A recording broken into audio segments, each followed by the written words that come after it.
So, guys, I just wanted to get in touch with you. Yesterday, all of our judges, Paul Slezak, Angela Vithalkis, Dan Price, and myself sat down and we had a long session together where we looked at all of the applications that came in from around the world for the Global Entrepreneur Awards. We had some back and forth and some discussion, and it was a really tough decision, but I'm actually calling to let you guys know that we've decided to award you the 2017 Global Entrepreneur Award. Yes. Oh, awesome. So, congratulations. Awesome news. With that preamble, I was expecting a but. That's great. Thank you. And so I just wanted to ask you a few questions. Can you tell us, Ian, why you applied for the awards? Sure.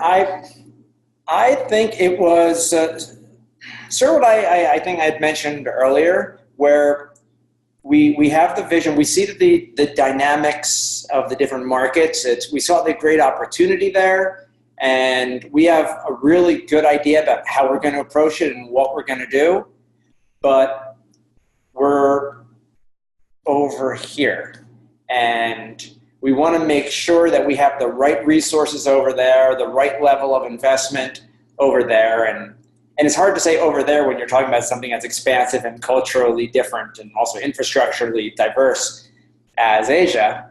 And we could really use some extra guidance. So what is the fact that you have won the Emerging Global Entrepreneur Award mean for you? It is it's an expertise and an advisor who's going to help us not fall in some of the pitfalls that we would have otherwise made, especially with Eric on the team. But I'll take that. But it is a new level of insight that we're going to get, a new level of expertise that we're going to be able to get. Also, it's a great sign that what we're saying is a message that's resonating. It's a validation as well, and so that's exciting on that side as well. Cynthia, that's fantastic. So what? I mean, Eric, maybe you'd like to tell us, what are you most looking forward to? Yeah, one of the things I think is really interesting to me is, like in life, it's important to have an accountability partner.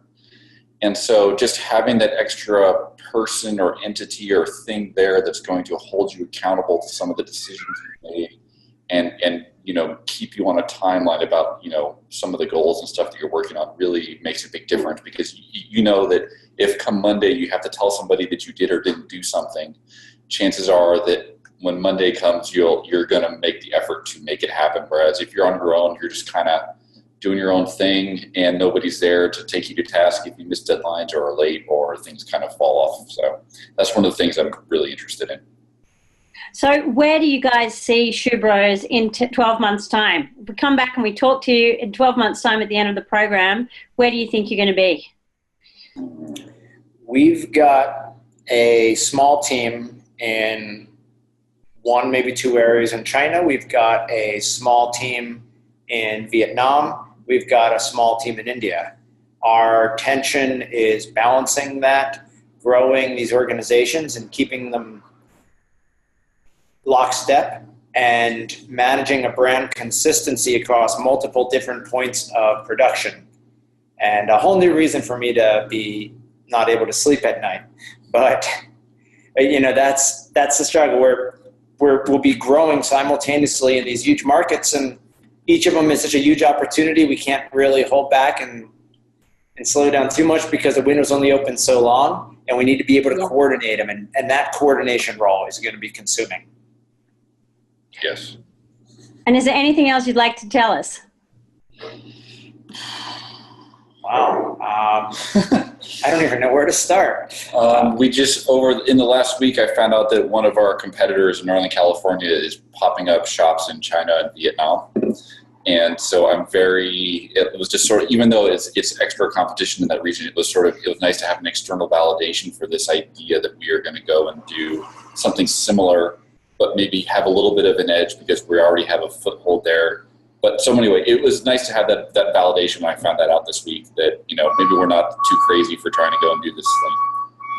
And that we're not going to have to educate, China and Vietnam, that's 1.5 billion people, by ourselves. Yes. Yeah.